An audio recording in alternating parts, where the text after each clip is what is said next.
Ma'am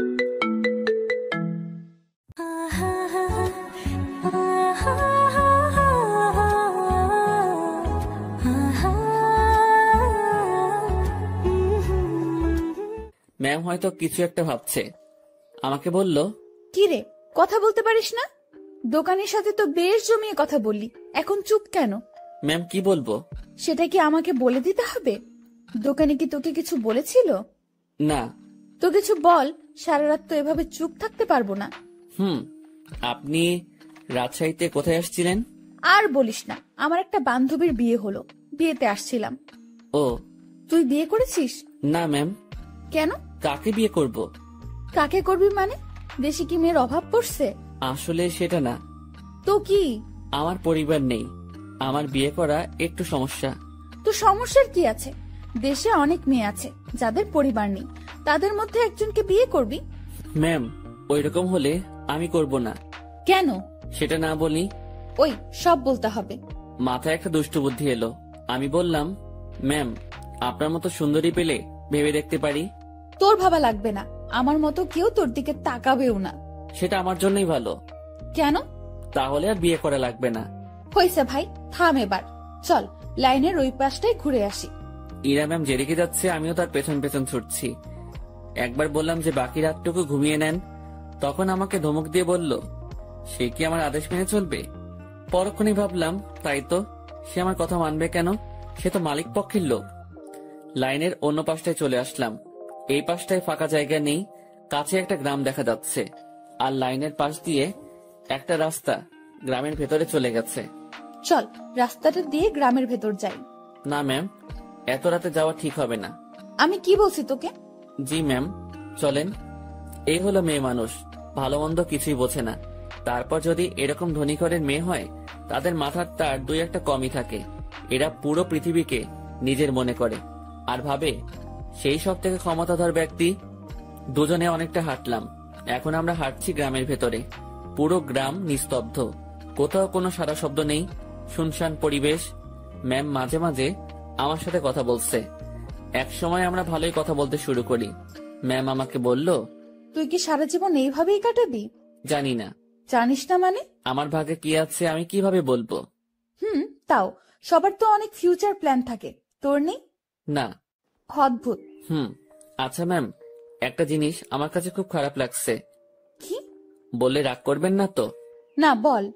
স্টেশনে যখন আপনাকে দেখলাম তখন একটা জিনিস খেয়াল করেছি। কি খেয়াল করেছিস? আপনার সৌন্দর্যের সাথে আপনার আধুনিক সাজগোজ একদমই বেমানান। কি বলিস? সবাই তো খুব প্রশংসা করে। সবার চোখ নেই তাই। তো কেমন সাজলে আমাকে ভালো লাগবে? অতি সাধারণ। যেমন? এই যে হেয়ার কালার করেছেন, এটা চুলের সৌন্দর্য নষ্ট করেছে। আপনার ঠোঁটে। এই থাম। জি ম্যাম। তুই অন্ধকারে আমার ঠোঁট কিভাবে দেখলি? ওই যে বললাম না, স্টেশনে দেখেছি। উফ, বাদ দে তোর ডায়লগ, চুপচাপ হাঁটতে থাক। জি ম্যাম, আর সামনে না এগোই, আমরা চলে যাই। আর একটু যাব, তারপর ফিরবো। পরিবেশটা ভালোই লাগছে, রাতে এইভাবে গ্রামের মধ্যে দিয়ে কখনো হাঁটিনি। আমরা হাঁটতে হাঁটতে আরো সামনে এগোলাম, আর হঠাৎ দুজন লোক লাইট নিয়ে আমাদের সামনে আসলো। তাদের হাতে মাছ ধরার পলো, মাছ ধরতে যাচ্ছে মনে হয়। এই তোমরা কারা? এই গ্রামে আগে কখনো দেখিনি তো। ভাই, আমরা আসলে ট্রেনে যান্ত্রিক ত্রুটির কারণে মাঝপথে দাঁড়িয়ে গেছে, আর ট্রেন থেকে নেমে আমরা একটু হাঁটতে আসছি। এই তোমরা থামো, সব বুঝে গেছি সব, চলো আমাদের সাথে। কোথায় যাব? কোনো কথা না, চলো। লোক দুটো আমাদেরকে একটা বাড়ির ভেতর নিয়ে আসলো। আমি মনে মনে আল্লাহ আল্লাহ করছি, কি যে হবে। গ্রামের মানুষ এসব কিছুতে বেশ সিরিয়াস।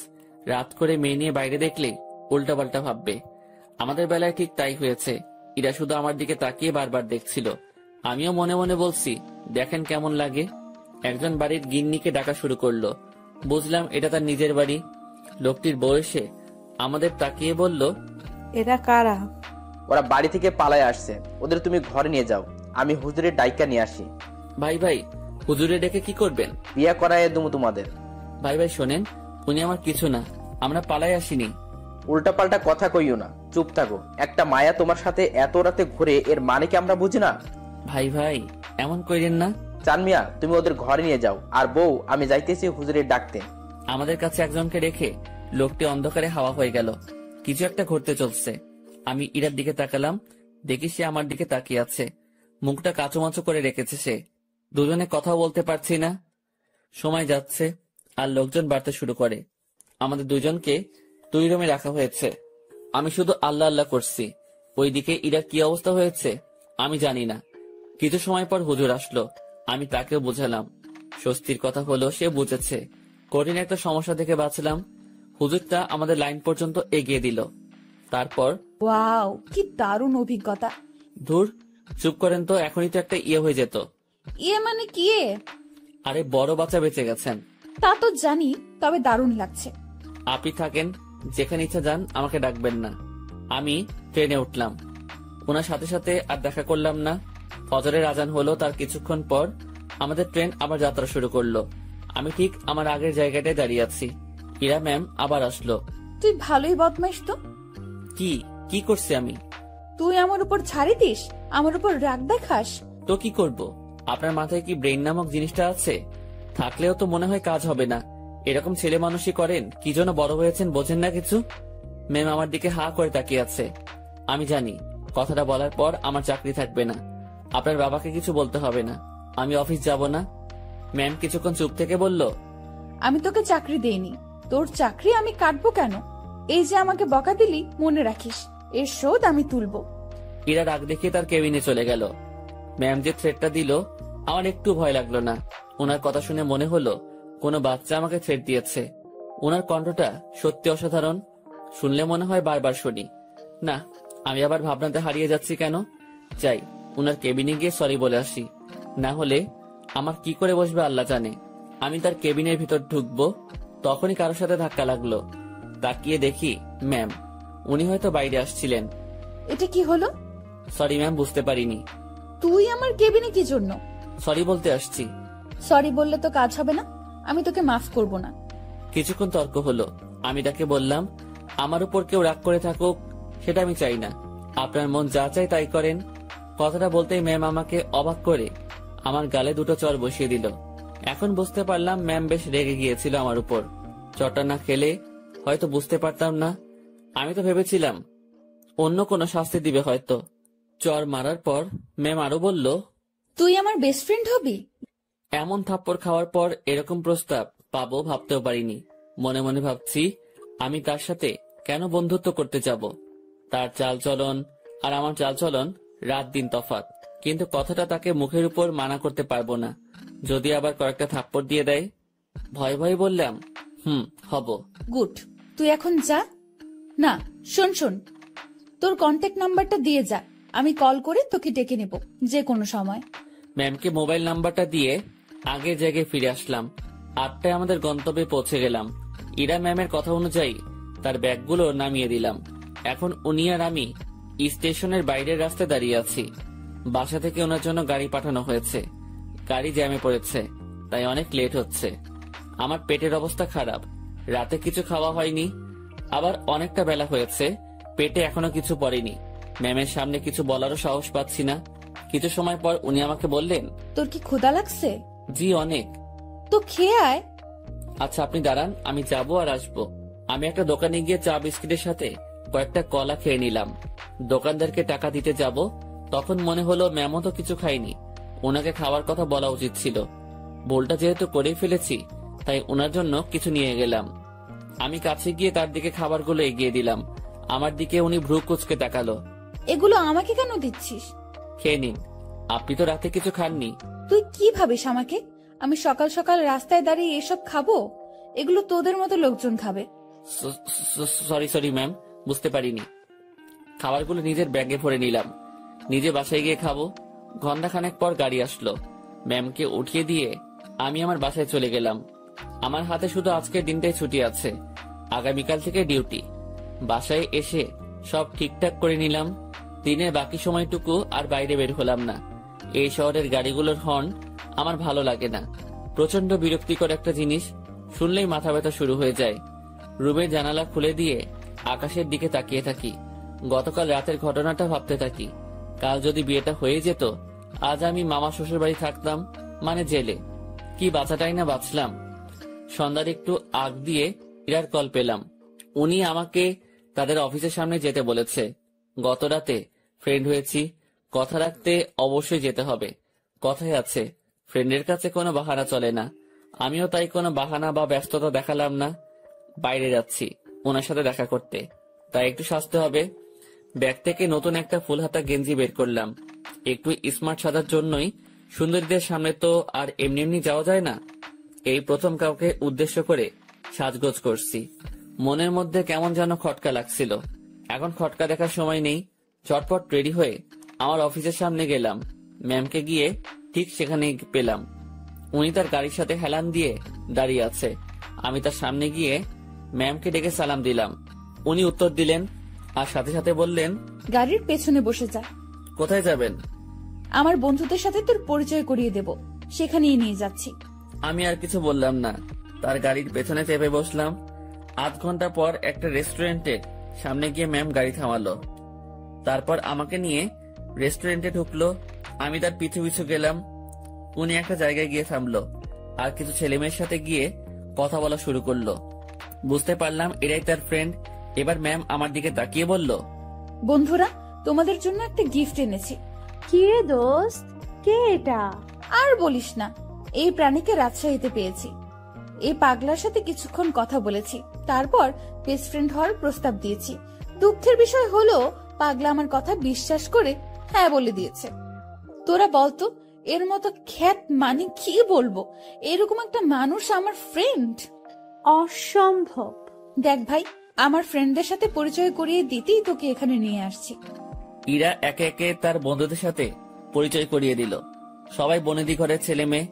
ট্রেনের কথা মনে পড়তেই লজ্জায় ঘেমে যাচ্ছি। এখন মান সম্মান যা যাওয়ার তা তো গেছে, বাকিটুকু নিয়ে এখান থেকে কেটে পড়তে পারলেই হলো। কিছুক্ষণ পর সেটাও থাকলো না। আমার পোশাক আর চেহারা নিয়ে তারা উপহাস করতে শুরু করলো। একটা ছেলে এগিয়ে এসে বলল, ভাইয়া এটা গেঞ্জি নাকি তেনা? কোথা থেকে কিনেছো ভাইয়া? নাকি কারো পড়ে থাকা জিনিস কুড়িয়ে নিয়েছো? না ভাই, সত্যি কিনেছি। ওমা, তাই? হুম। দেখ, ছেলেটা মাথায় তেল দিয়ে আসছে। সবাই হেসে উঠলো। সত্যি কথা বলতে আমি তেল দেইনি, ওরা পচানি দেওয়ার জন্যই বলছে। ভাবছি এখানে আর থাকা ঠিক হবে না। ম্যামকে বললাম, ম্যাম আমি এখন যাই? ওলে বাবুটা, এখনই না, কিছু খেয়ে যাও। হ্যাঁ, কিছু খেয়ে যা। একটা ছেলে আমার পকেটে হাত দিল। আমার দুর্ভাগ্য যে পকেট থেকে সে 20,000 টাকা নিয়ে এসেছি। ব্যাগে রেখে আসবো মনে ছিল না। ছেলেটা আমার পকেট থেকে টাকাটা দেখে একটু অবাক হয়ে বলল, কি রে, তোর কাছে এত টাকা কুড়িয়ে পেয়েছিস কোথায়? যাই হোক, আমাদের কিছু খাওয়া। আমি আর কি মানা করব, মান সম্মান একটু বজায় রাখতে হ্যাঁ বললাম। তাতেই ওরা সুযোগ পেয়ে গেল। নানা রকম দামি খাবার অর্ডার করলো, যেগুলো আমি চোখে দেখা তো দূরের কথা, নামও শুনিনি। ওরা সবাই খাচ্ছে, আমি দাঁড়িয়ে আছি। একজন খেতে বলেছিল, কিন্তু আমি মানা করেছি আর বলেছি খেয়ে আসছি, আমার পেট ভরা। খাওয়া শেষে বিল তো 20,000-এর উপরে এলো। আমার মাথায় ঢুকলো না 7-8 জন মিলে 20,000 টাকা কিভাবে খায়, যেটা জোগাড় করতে আমার বছরখানেক সময় লেগেছিল। খারাপ ভালো দু ধরনের মজাই পাচ্ছিলাম। কম খাবারে এত বিল আর আমার পকেটে টাকা গায়েব। ম্যাম আমি এখন যাই। হ্যাঁ যাবি, তার আগে একটা কথা বলি, কখনো এরকম মফিজ মার্কা কাজ করবি না। এত সহজে কোনো বন্ধুত্ব পাওয়া যায় নাকি? জীবনে কোনো কিছুই সহজভাবে নিবি না। জি ম্যাম। যা তাহলে। আমি বাইরে এসে দাঁড়ালাম। পকেটে টাকা নেই, বাসায় যাব, টাকা লাগবে। মনে মনে ঠিক করলাম ম্যামের কাছ থেকে কিছু টাকা চেয়ে নিব, না হলে এই পথ যেতে যেতে মধ্যরাত হয়ে যাবে। কাল সকালে আবার অফিসে যেতে হবে। অনেকটা সময় পার হওয়ার পর ম্যাম আর তার বন্ধুরা বের হলো। আমি ম্যামকে ডাকায় সে বাকিগুলোকে বিদায় দিয়ে আমার দিকে আসলো। কি হয়েছে, এখনো যাসনি কেন? ম্যাম আমাকে কিছু টাকা, পুরোটা বলার আগেই একটা থাপ্পড় বসিয়ে দিল। আমি আবার বললাম, গাড়ির ভাড়া টাকাটা চাইছিলাম, পকেটে কোনো টাকা নেই, যেতে অনেক সময় লাগবে, কাল থেকে আবার অফিস আছে। তোর জন্য কি আমি টাকা নিয়ে দাঁড়িয়ে আছি, ফকিন্নির বাচ্চা? কথাটা সত্যি বুকের মাঝখানে গিয়ে লাগলো। আমি আর কথা বাড়ালাম না, ওনার দিকে একবার তাকিয়েই হাঁটা শুরু করলাম। সেই জায়গা থেকে বাসায় যাওয়ার পুরোটা সময় শুধু রেস্টুরেন্টের ভেতরের অপমানের কথা মনে হয়েছে। আজকাল মানুষগুলো কেমন হয়েছে, আরেকজনের আর্থিক অবস্থা না বুঝে তার টাকা খসানোর জন্য উঠে পড়ে লাগে। টাকাগুলোর জন্য খুব মায়া হচ্ছে। ওদের কাছে হয়তো সামান্য টাকা, কিন্তু আমার কাছে পাহাড় পরিমাণ। মধ্যরাতে বাসায় ফিরলাম, কিছু শুকনা খাবার খেয়ে শুয়ে পড়লাম। শুয়ে আর কিছু ভাবলাম না, ঘুমানোর চেষ্টা করলাম, কারণ কাল অফিস যেতে হবে। পরদিন সকালবেলা উঠতে আর দেরি করলাম না, ফোনে অ্যালার্ম দেওয়াই ছিল। সময় মতো উঠে হাতের কাজগুলো সেরে নিলাম, তারপর খেয়ে অফিসের উদ্দেশ্যে রওনা হলাম। অফিসে যাওয়ার পর যে সমস্যায় পড়লাম সেটা আমি কখনো চিন্তাও করিনি। যেখানে স্যার মানে ইরার বাবা বসে থাকার কথা, সেখানে ইরা বসে আছে। ওই চেয়ারটাতে ইরা বসা মানে আজকের দিনটা পুরো শেষ। আমি রুমে ঢুকে তাকে সালাম করে বেরিয়ে আসলাম। কিছুক্ষণ পর উনি নক করলেন। আমি ভেতরে গিয়ে বললাম, জি ম্যাম বলুন। 4 নম্বর টেবিলে রাশিদ সাহেব অফিসে আসেনি, তুই একটু খোঁজ নিয়ে দেখ। জি ম্যাম। আমি ফোন করে জানলাম উনি রাস্তায় আছেন। আমি ম্যামকে সেটা জানিয়ে দিয়ে বাইরে বসে আছি। সেই মুহূর্তে জেনারেল ম্যানেজার আমাকে ডাকলেন কফি এনে দিতে। আমি কফি নিয়ে তার রুমে গেলাম। কফির কাপটা হাতে নিয়ে দেখলেন এবং ফেলে দিলেন। কি হয়েছে এটা বলার সাথে সাথে উনি আমাকে চর বসিয়ে দেন আর বলেন, কফির উপর মরা মাছি পড়ে আছে, দেখিস না? সরি স্যার, দেখতে পাইনি। উনি আমার কলার ধরলেন। আমি যদি এটা খেয়ে ফেলতাম, তারপর যদি অসুখ করতো, তুই কি করতিস তখন? স্যার মাফ করে দেন, দেখতে পাইনি। উনি অনেক বাজে বাজে বকা দিচ্ছিলেন। অফিসের মধ্যে একটা শোরগোল বেঁধে গেল। ইরা ম্যাম তার কেবিন থেকে উঠে আসলেন। সবাই মিলে দোষটা আমাকে দিচ্ছিল। এখন ভয় লাগছে যে ম্যাম চটটা মেরে হয়তো বিদায় করে দিবেন। তারপর ম্যাম সবকিছু শুনলেন, আমার থেকেও আর ম্যানেজারের থেকেও। সব শোনার পর যা করলেন দেখে তো আমি হতবাক। পরপর 2টা চর বসিয়ে দিলেন ম্যানেজারের গালে। আমি কিছু বলার আগেই এখান থেকে বের হবে। আর হ্যাঁ, বাকি সবাইকে বলছি, এটা নিয়ে কোনো কথা হবে না। সমস্যা হয়েছে, সমাধান করেছি। সমালোচনা করে ভালো জিনিস খারাপ বানাবে তো পাবলিক, বুঝবা? কত ধানে কত চাল, যার যার কাজে যাও, অনেক সময় নষ্ট হয়েছে।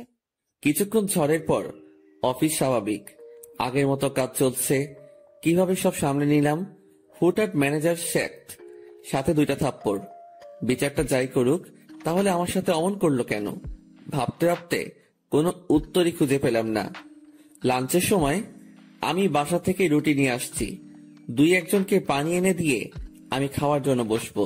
তখন ম্যাম ডাকলো। মনে মনে ভাবছি খাওয়াটাও কপালে নেই। মুখ ভার করেই ম্যামের রুমে ঢুকলাম। জি ম্যাম, কিছু বলবেন? তুই খাবার খেয়েছিস? জি না। বাসার থেকে খাবার নিয়ে আসছিস নাকি বাইরে গিয়ে খাবি? বাসা থেকে এনেছি। যা, খাবার নিয়ে আমার রুমে আয়। ম্যাম বুঝিনি। আরে হারামি, খাবার নিয়ে আমার রুমে আয়। কথাটা শুনেই ভাবছিলাম আমি ঠিক শুনছি তো। ভাবনাতে আর ডুব দিলাম না। দেরি না করে খাবার নিয়ে আবার রুমে ঢুকলাম। ম্যাম তো দেখি দামি দামি খাবার সব টেবিলে সাজাচ্ছেন। আমাকে দেখিয়ে দেখিয়ে বললেন, এসব আমার মায়ের হাতের রান্না। ম্যাম আমি বাইরে গিয়ে খাই, আপনি খাওয়া শুরু করেন, পানি লাগলে বলবেন। এই, তুই কি এজন্য রেখেছিস? আচ্ছা, তোর খাবারের বাটিটা আমার হাতে দে তো। আমি তেমন কিছু আনিনি, ওই রুটি। আমি দেখবো, দে। ভয়েই বাটিটা ওনার হাতে দিলাম। লজ্জায় তো মাথা কাটা যাওয়ার অবস্থা। বাসায় কিছু ছিল না, তার উপর টাকাও নেই। রুমে পেঁয়াজ মরিচ ছিল, সেগুলো কেটে তেল আর লবণ দিয়ে মাখিয়ে নিয়ে আসছি। ম্যাম যদি সেটা দেখে তো। কথাটা ভাবতে ভাবতেই বাটির ঢাকনা খুলেই উনি চোখ বড় বড় করে ফেলেন। খাবারটা কিছুক্ষণ তাকিয়ে থেকে দেখে আবার আমার দিকে তাকালেন। কি রে, এগুলো কি? ম্যাম আসলে রুমে কিছু ছিল না, তারপর টাকাও নেই। রুমে আটা ছিল তো, ওইটা দিয়ে আর কি একটা ব্যবস্থা করে নিয়ে আসছি। ম্যাম আমার বাটিটা টেবিলে রাখলেন, তারপর উনি তার চেয়ারে বসে পড়লেন। আমি দাঁড়িয়ে আছি। উনি একবার আমার দিকে তাকাচ্ছেন আর একবার আমার খাবারের দিকে তাকাচ্ছেন। আমি ওনার সামনে এখন লজ্জাতে ইমিটিমিটি হাসতেছি। উনি কিছু সময় চুপ থাকার পর মুখ খুললেন। এই যে, এই খাবারগুলো তোর। ওনার খাবার আমার দিকে এগিয়ে দিলেন। আমি টেবিলের কাছে গিয়ে হাত দিয়ে নিজের বাটিটা নিয়ে বললাম, আমি যেটা এনেছি সেটা না খেলে আমার পেট ভরবে না, আর আপনার খাবার খেলে আমার পেট খারাপ হতে পারে। এত ভালো জিনিস কখনো খাওয়া হয়নি তো, পেট খাবারটা সহ্য করতে নাও পারে। গতকালের রাতটা একটু দেখিয়ে রুম থেকে বেরিয়ে আসলাম। নিজের খাবার খেয়ে আবার কাজে মনোযোগ। কার কি লাগছে, কে কি চাচ্ছে সব দেখাশোনা করছি। দুপুরের পর ম্যাম আমাকে আর ডাকেননি। বুঝতে পারলাম তিনিও কিছুটা বুঝতে পেরেছেন আমার কষ্টটা। রাতে অফিস শেষ করে বাসায় ফিরলাম। পাশের বাসার পরিচিত একজনের কাছ থেকে টাকা ধার নিয়ে মাছ কিনে নিয়ে এসে রান্না বসিয়ে দিলাম। তখন রাত প্রায় 10টার কাছাকাছি। চুলোয় রান্না বসাবে সেই সময় ফোন আসলো। ম্যাম ফোন করেছে, নাম্বারটা সেভ করে রেখেছি। ধরবো কি ধরবো না এমন করতে করতে রিসিভ করে সালাম দিলাম। উনি উত্তর দিয়ে বললেন, কি করিস? এই তো ম্যাম, কিছু না। এখন শোন, জি ম্যাম বলেন। দুপুরে আমার মুখের উপর কথা বলে আমাকে লজ্জা দিয়ে তোর খাবার নিয়ে চলে গেলি, ভয় করলো না? আমি চুপ হয়ে গেলাম। কি বলবো উত্তরে বুঝতে পারছি না। কিরে, কথা বলছিস না কি জন্য? ম্যাম, অফিসের কোনো কথা হলে বলেন। তুই আমার কথা ঘুরিয়ে নিস। আমি যা বলছি তার উত্তর দে। জি ম্যাম বলেন। ওভাবে খাবার নিয়ে চলে গেলি কেন? আপনার খাবার খেয়ে আমার ক্ষুধা মিটত না। তাই না? জি। আমি বুঝতে পেরেছি, তুই আমার উপর রাগ দেখাচ্ছিস। সুযোগ ভালোই কাজে লাগাচ্ছিস। এখানে কিসের সুযোগ ম্যাম? আপনি আমাকে এখন মানা করে দিলে আমার সাথে তো আপনার এখনই কোনো অফিসিয়াল সম্পর্ক থাকবে না। ক্ষমতা আপনার হাতে, সুযোগ আপনার হাতেই। চুপচাপ রান্না শেষ করে খেয়ে আমাকে কল দিবি। ম্যাম, অফিসের কোনো বিষয়ে কথা বলবেন? না। তাহলে ফোন দিয়েন না, আমিও দিব না। তোর 24 ঘন্টাই ডিউটি। আমি ফোন দেওয়ার পর সময়টুকু অফিসিয়াল, ওকে? তাহলে বেতন বাড়িয়ে দিয়েন। ঠিক আছে, দিব। ঠিক আছে, দিব। তুই অবশ্যই ফোন করবি। আর হ্যাঁ, কাল অফিসে আসার সময় দুপুরের খাবার আনবি না। কেন ম্যাম? অফিসে না খেয়ে কাজ করতে হবে? তোর জন্য আমি খাবার নিয়ে যাব। ম্যাম, ওসব খাবার টাবার বাদ দিন, আমি আমার খাবারে সন্তুষ্ট। তুই যদি কাল অফিসে তোর রান্না করা কিছু নিয়ে আসিস তো মনে রাখবি, তোকে শুধু অফিস থেকে না, দুনিয়া থেকেই বিদায় করে দিব। আমি কিছু বলতে যাব তখনই ম্যাম ফোনটা রেখে দিল। তুই যদি কাল অফিসে তোর রান্না করা কিছু নিয়ে আসিস তো মনে রাখবি, তোকে শুধু অফিস থেকে না, দুনিয়া থেকেই বিদায় করে দিব। আমি কিছু বলতে যাব তখনই ম্যাম ফোনটা রেখে দিল। মনে মনে ভাবছি, এত আদিক্ষেতা দেখানোর কি আছে? আমি তার অফিসের সামনে একজন পিয়ন, আর এমন ব্যবহার করছে। মনে হয় না, ছি ছি ছি, কি সব কথা ভাবছি আমি। পরদিন সকাল সকাল উঠে আর রান্না করলাম না। সকালে নাস্তাটা বাইরে করেই অফিসে রওনা হলাম। অফিসে গিয়ে দেখি ম্যাম আগে এসেছেন। প্রতিদিনের মতো হাজিরা দিলাম। উনি আমাকে দেখে তেমন কিছু বললেন না। দুপুর পর্যন্ত স্বাভাবিকভাবেই কাজ করলাম। দুপুরের খাবার সময় ম্যাম তার রুমে ডাকে। আমি জানি উনি আমার জন্য খাবার নিয়ে আসছে। খুব লজ্জা লাগছিল। রুমের একপাশে খাবার খাওয়ার জন্য সুন্দর একটা ব্যবস্থা ছিল। ম্যাম আমাকে ওখানটায় বসতে বলে, আর আমার সামনাসামনি উনিও বসে যান। উনি একটা প্লেটে খাবার নিয়ে আমাকে দেয়, আরেকটা উনি নেন। আমি প্লেটে হাত দিতে পারছিলাম না, খুব ভয় কাজ করছিল। এত বড় একজন মানুষের সামনে খাবার খাওয়া চারটেখানি কথা না, তার উপর সামনে এত সুন্দরী মেয়ে বসা। ম্যাম আমার দিকে খেয়াল করে বলল, তুই হাত দিয়ে খাবি না খাওয়াই দিব? জি না ম্যাম। একটা কথা, কি? আমি খাবার বাইরে নিয়ে গিয়ে খাই। এখানে খাইতে তোর সমস্যা কোথায়? ম্যাম, সত্যি বলতে ভয় করছে। কি ভয়? আরে ভয় কি জন্য পাচ্ছিস? আপনার সামনে এভাবে খাওয়া। তো কি হয়েছে, খা। ম্যাম, বাইরে যাই। শুভ, আমি এক কথা 100 বার বলতে পারবো না। আমি আর কথা বাড়ালাম না, ভয়ে ভয়ে খাওয়া শেষ করলাম। ম্যাম ছোট বাচ্চাদের মতো খাচ্ছিলেন, দেখতে বেশ মজাই লাগছিল। ম্যাম খাওয়ার দৃশ্যটা দেখতে গিয়ে তার চোখে চোখ পড়ে যায়। আমার বুকটা তখন ভয়ে ধুপ করে উঠেছিল। ইশারায় বলেছিলেন, কি হয়েছে? আমি মাথা নাড়িয়ে মানা করে বলি, কিছু না। খাওয়া শেষে, তুই বাসায় যা, তোর ছুটি। জি ম্যাম। কেন? আমি দিয়েছি তাই। বাসায় তো কোনো কাজ নেই আমার। এত কথা বলতে তোকে কে বলেছে? যা, সোজা বাসায় যাবি, কোথাও যেন দেরি না হয়। আমার ছুটিতে বাকি সবাই একটু অবাক হলো। আমি জানি না ম্যাম আমার কাজগুলো কাকে দিয়ে করিয়ে নিবেন। উনি যেভাবে কাজ করেন যে কেউ দেখলে অবাক হবে। আমি বাসায় এসে বিছানায় আরাম করছি। মাথার উপর ফ্যানটার দিকে তাকিয়ে অন্য একটা ভাবনায় ছিলাম। নির্দিষ্ট কোনো ভাবনা না, একদমই এলোমেলো।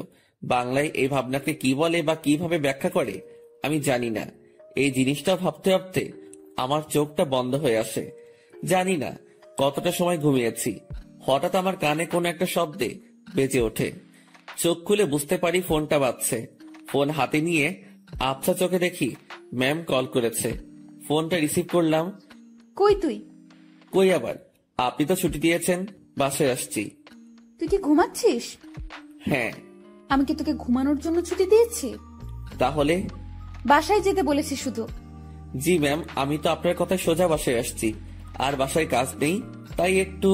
তুই চুপ কর। শোন, জি বলেন। আমাদের অফিস থেকে দক্ষিণ থেকে যে লেকটা আছে তুই চিনিস? জি ম্যাম। তুই আয়, আমি তোর জন্য অপেক্ষা করছি। কেন ম্যাম? তোকে আসতে বলছি না আমি? জি ম্যাম, এই তো আসছি আমি। এবার বুঝলাম আমাকে ছুটি দেওয়ার কারণটা কি ছিল। আমার কাছে এটাও একটা ডিউটি, কিচ্ছু করার নেই, যেতেই হবে। যেমন ছিলাম তেমনই বেরিয়ে গেলাম। গতদিনের মতো আর সেজেগুজে বের হলাম না, যদি আবার অপমান করে। পকেটে টাকা আছে, তবুও হেঁটে যাচ্ছি।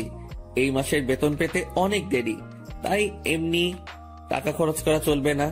আমি ম্যামের কথা মতো সেই লেকের পাড়ে পৌঁছে যাই। এর মধ্যে ম্যাম আমাকে দুবার কল করেছিল, শুধু জেনেছিল আমি কই আছি।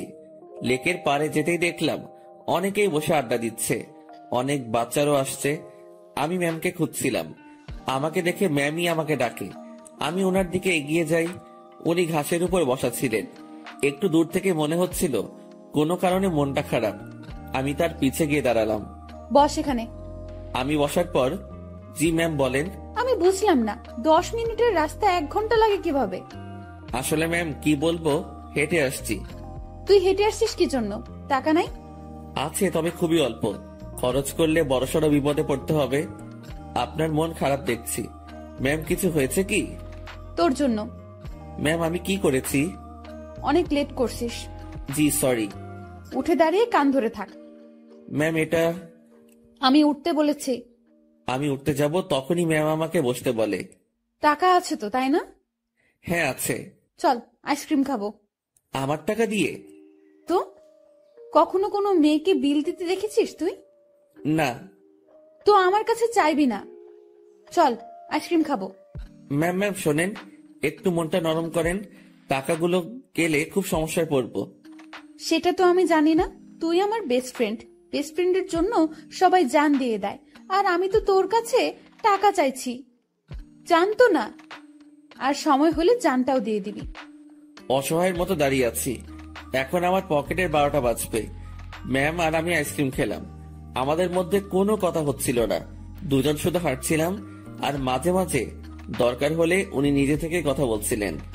লেকের পাড় থেকে বের হয়ে রাস্তায় আসলাম। উনি গাড়ি নিয়ে আসছেন, দেখে মনে হচ্ছে চলে যাবেন। ম্যাম তাহলে আপনি যান, আমি চলে যাই। এই কই যাস তুই? বাসায়। না, গাড়িতে ওঠ। কোথায় যাবেন? Long drive. না ম্যাম আপনি যান, আমি বাসায় যাই। ব্রেকআপ, যা বাসায় যা, বাসায় গিয়া মর। ম্যাম রাগ করে গাড়িতে হেলান দিয়ে দাঁড়ালো। এরকম অবস্থায় তো রেখে যাওয়া যায় না। আমি তার দিকে একটু এগিয়ে গেলাম, আর উনি যে একটা শব্দ বলেছেন সেটার মানে জানার জন্য তাকে প্রশ্ন করব। যদিও আমি জানি, তবুও প্রশ্ন করব, যাতে ওনার রাগটা ভেঙে আমার প্রশ্নের উত্তর দিতে মনোযোগী হয়। ম্যাম ব্রেকআপ কি? তুই জানিস না? ন্যাকামো করিস? সত্যি জানি না। তোর আমার যে বন্ধুত্ব আছে সেটা কাটাকাটি, এটার মানে ব্রেকআপ। ওহ ম্যাম, আপনার মধ্যে তো এরকম কিছু নেই। শুভ, আমি তোকে বলছি না তুই আমার বেস্ট ফ্রেন্ড? আপনি তো বলেছেন যে এটা মিথ্যা ছিল। গাড়িতে ওঠ, সব বলছি। কথা বাড়ালাম না। গাড়ির পেছনে দরজা খুলতে যাব, তখনই। ওই হাদারাম, কি করিস? বসবো না। সামনে। পেছনে কেন? সামনে। হ্যাঁ রে গাধা, ওঠ। গাড়িতে উঠলাম। ম্যাম ড্রাইভিং সিটে আর আমি তার পাশে। সন্ধ্যা হয়ে আসছে। ম্যাম এবার আমার সাথে বেশ ফ্রি ভাবে কথা বলা শুরু করলো। আমি কিন্তু কুমিল্লা যাচ্ছি। এত দূর কেন? আরে লং ড্রাইভ তো, আর রাগ ভাঙাতে সময় লাগবে। কিসের রাগ? তুই আমার উপর রেগে আছিস, আমি জানি। আমি আপনার উপর কি জন্য রাগ করব? ওই যে রেস্টুরেন্টে সেই ঘটনার জন্য। না ম্যাম, কি যে বলেন। ওই দিন আপনারও মজা করেছেন, আমিও মজা পেয়েছি। ওরে শুভ, আমাকে কি বাচ্চা মনে হয় আপনার?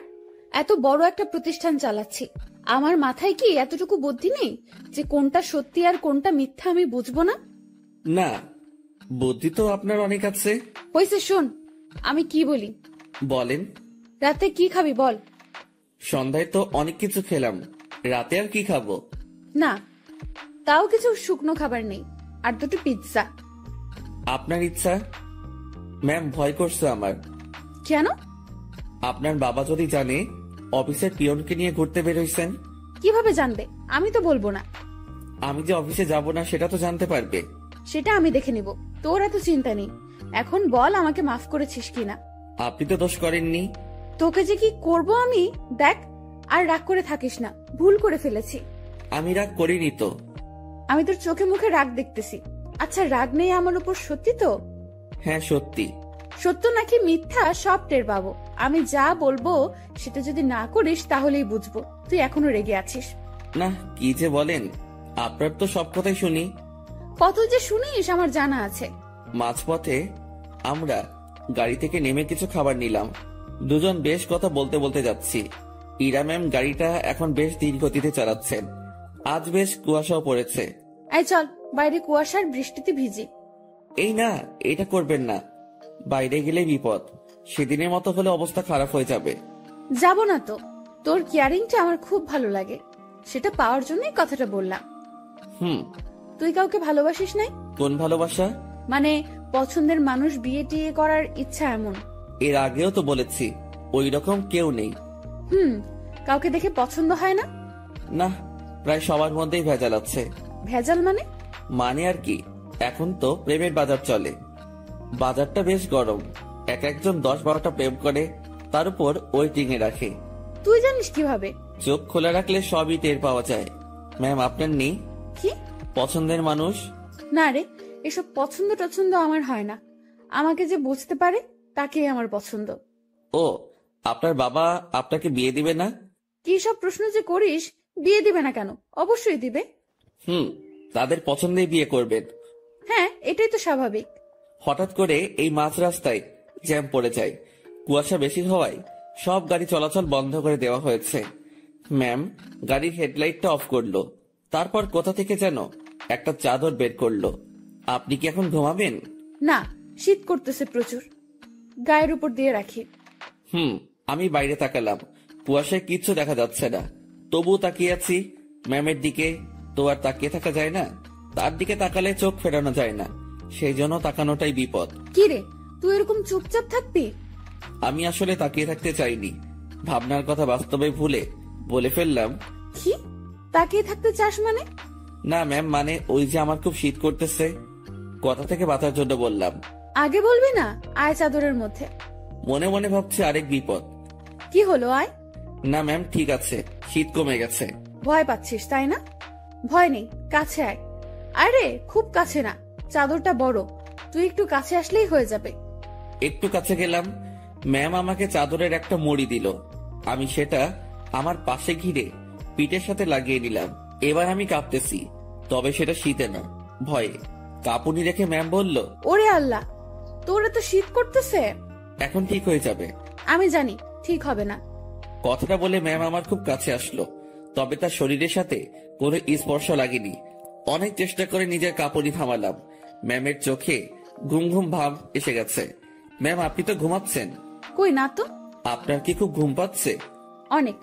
ম্যাম ধীরে ধীরে বেশ সুন্দরী হয়ে উঠছে। শুনেছি সুন্দরী মেয়ে ঘুমালে আরো বেশি সুন্দরী লাগে। আজ সেটা সামনে থেকে দেখলাম। আমি যদি ওনার বর হতাম, এখন কাছে নিয়ে বুকের মধ্যে রাখতাম। পরক্ষণে মনে পড়ল, কি সব ভাবছি আমি। ছি ছি ছি, এসব কি আসছে মাথায়। ম্যাম ঘুমে আর ঠিক থাকতে পারে না, আমার খুব কাছে আসে, আমার কাঁধের উপর তার মাথা রাখার চেষ্টা করছে।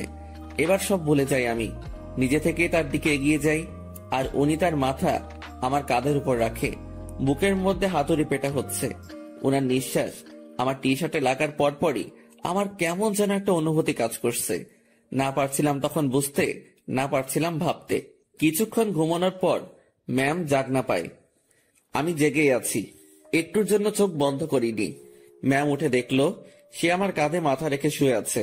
ঘাটটা দ্রুত উঠিয়ে দিয়ে বলল, সরি সরি, আমি ঘুমের মধ্যে ম্যাম, আমি আপনার কাছে গিয়েছি, দেখছিলাম আপনি ঝিমুনি দিয়ে বারবার পড়ে যাচ্ছিলেন। হুম ম্যাম লজ্জা পেয়েছে, লজ্জা মাখা মুখ নিয়ে বলল, রাত অনেক হয়েছে, এখন যা এনেছি সব খেয়ে নেই। জি ম্যাম, আপনার ইচ্ছে। তুই সব আমার উপর নির্ভর করিস কি জন্য? নিজে কিছু বলতে পারিস না? জি ম্যাম, এখনই খাবো। এই, সেটা আমার বলার পর। আমরা খাবার খাওয়া শুরু করলাম, হঠাৎ পুলিশ এসে নক করলো। আমরা গাড়ি থেকে নামলাম। ইরা পুলিশের সাথে কথা বলছিল। আপনারা কোথায় যাচ্ছেন? কুমিল্লা 14 গ্রাম। উনি আপনার কে হন? বর। উনি দূরে দাঁড়িয়ে আছেন কেন? ভয় পাচ্ছে নাকি? এই, তুমি এখানে আসো। মনে মনে বলছিলাম, ভয় পাবো না, পুলিশকে কি মিথ্যাটাই না বললো। আপনারা যে স্বামী স্ত্রী সেটা আমি বুঝবো কিভাবে? এইটারও প্রমাণ লাগবে। হ্যাঁ। আমার চাচ্চু আবু সাইদ পুলিশ কমিশনার। কি নাম বললেন? আবু সাইদ। উনি তো ঢাকায় থাকেন, তাই না? হ্যাঁ। আপনারা ঢাকা থেকেই আসছেন? হ্যাঁ, ঢাকা থেকেই তো আসবো। সাইদকে আমি চিনি, উনি আমার বন্ধু। দাঁড়াও, আমি এখনই ফোন করছি। তুমি আগে বললা না। সরি মামুনি। ইরা তো পড়লো মহা বিপদে। তার চাচাকে যদি বলে দেয় বরকে নিয়ে ঘুরতে যাচ্ছে, তাহলে তো ইরা শেষ। এখন সে এই পুলিশকে না করতেও পারবো না। এদিকে তার চাচা ফোনটা রিসিভ করেছে। দুজন বন্ধু একে অপরের খোঁজ নেওয়ার পর পুলিশটা ইরার কথা বলল। ইরার চাচা বড় সড়ো এক ধাক্কা খেলো। পুলিশ আমাদের বিদায় জানালো। আমরা গাড়িতে গিয়ে বসলাম। ইরা তো ভয় শেষ। একটু পরেই ইরার ফোনটা বেজে উঠলো। তার চাচা কল করেছে। ইরা ফোনটা রিসিভ করলো। তুমি কোথায় আছো, কিভাবে আছো, কার সাথে আছো আমি জানতে চাচ্ছি না। যার সাথে থাকো না কেন তাকে কাল আমাদের বাসায় নিয়ে আসো, ঠিক আছে? জি চাচ্চু। ওকে। ইরার চাচা ফোন রেখে দেয়। ইরা আমাকে বলতে শুরু করলো, এখন কি হবে? আপনারই তো দোষ, আপনি মিথ্যা বলতে গেলেন কেন? সত্যি বললে যদি সমস্যা করতো তাই। আর আমি আগে থেকেই ভেবে রেখেছি পথে সমস্যা হলে এগুলো বলবো। কিন্তু এই হারামি পুলিশটা যে চাচার বন্ধু কে জানতো? আচ্ছা, টেনশন করেন না, বাসায় গিয়ে সত্যি কথাটা বলে দিবেন, হয়ে যাবে। ভয়টা আমাকে নিয়ে না, তোকে নিয়ে। কেন? জানি না কি হবে। ওরা তোকে কি বলবে, আমি কিভাবে সামলাবো বুঝতে পারছি না। এই মুহূর্তে আমি বা তাকে কি বলবো বুঝতে পারছি না। ভাবছি এর সাথে থাকলেই সমস্যায় পড়তে হয়। ম্যাম বেশ টেনশনে পড়ে গেছে। একবার আমার দিকে তাকাচ্ছে, আরেকবার বাইরে। ম্যামের অবস্থা দেখে বেশ মায়াই হচ্ছিল। মিথ্যা বলে উনি বড় ফাঁসা ফেসে গেছেন। তার টেনশন কমানোর জন্য আমি তাকে ডেকে বললাম, ম্যাম। বল। আমি বলি কি, এত টেনশন করে লাভ নেই, যা হবার হবে। আর সত্যিটা বললে হয়তো উনারা বুঝতে পারবে। সত্যিটাই বা কিভাবে বলবো? আমার তো তাদের সামনে কথা বলতে ভয় হাত পা কাঁপবে। আচ্ছা ম্যাম, ওনাদের সাথে আমি কথা বলবো। আরে তোর সাথে ওনারা কথাই বলবে না। সেটা দেখা যাবে, আগে তো বাসায় যাই। রাতটা কাটলো জেগে জেগেই। রাতের শেষ ভাগে যানজট কেটে গেল। আমরা ঢাকায় ফিরলাম আর সোজা ম্যামের বাসার সামনে পৌঁছে গেলাম। ম্যাম আমাকে বাইরে রেখে ভেতরে গেলেন। ভেতরে তার সাথে কি হচ্ছিল সেটা আমার কাছে অজানা। হয়তো তাকে বকা দিচ্ছে। কিছু সময় পর ম্যামের সাথে পুরো পরিবার আসলো। আমি তো দেখেই ভয়ে শেষ। ম্যামের বাবাকে দেখে আরো ভয় লাগছিল, কারণ উনি তো আমাকে চেনেন। স্যার আমার কাছে এসে বললেন, তুই আমাদের অফিসের পিয়ন, তাই না? জি স্যার। আশেপাশে সবাই হেসে উঠল। ইরার চাচা তাকে ডেকে বলল, আরে এত মানুষ থাকতে তুই কিনা একটা পিয়নের সাথে লং ড্রাইভে গিয়েছিলি? ইরা চুপ, কারণ সে এখানে কিছুই বলতে সাহস পাবে না। চুপচাপ থাকতে হবে তাকে। তোকে যেন অফিসে না দেখি, ঠিক আছে? জি স্যার। আমি চলে আসলাম তাদের ওখান থেকে। বাইরে এসে দীর্ঘ একটা নিঃশ্বাস ফেললাম। যাক, তেমন বকা দেয়নি। ম্যামকেও হয়তো কিছু বলেনি। নিজের বাসায় আসলাম। 2 দিন পর খাওয়া দাওয়া বন্ধ হয়ে যাবে। বিছানায় শুয়ে শুয়ে ভাবছি, এখানে না থাকতে পারলে চলে যাব। দিনটা কোনো রকমে পার করলাম। পরদিন ঘুম থেকে জাগনা হয়েছে, কিন্তু বিছানা ছেড়ে উঠতে ইচ্ছা করছে না। মোবাইলটা হাতে নিলাম, দেখি বিকাশ কোম্পানি থেকে মেসেজ। বিরক্তি নিয়ে ফোনটা রেখে দিলাম। শুয়ে শুয়ে টাকার কথা ভাবছি। এমন সময় মনে হলো স্ক্রিনে মনে হয় কিছু দেখছিলাম।